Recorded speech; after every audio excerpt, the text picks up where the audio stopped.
I wasn't gonna say anything, so I'm a little ill prepared. But I'm Jill's granddaughter.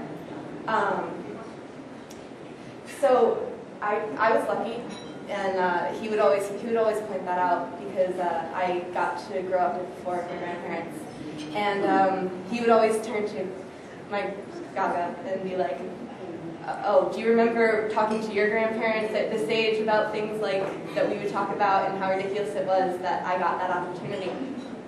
So I just want to, I got a lot of things from him throughout my life, and aside from my spaces in my teeth, which are signs of wisdom, which I hate, I would like to mention three things. Obviously, he gave me the passion and for art and music that I'm pursuing even now. He represented a need for intelligence, something I also really hold close to myself. But the one that as everyone has mentioned so far, was his sense of humor. And his incessant ability to think that he's funny and to try to prove to everyone else that, in fact, he is funny. And that's something I share. I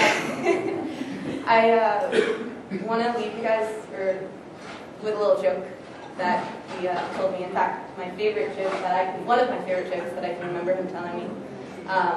He starts off by giving a lot of the history of this musical that is really popular in the olden days, and he says one of the lines is, "She sits in carrots and peas."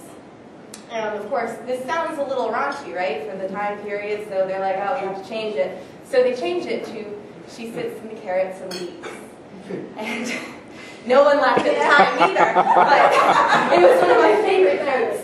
And he laughed, of course, because he thought it was hilarious.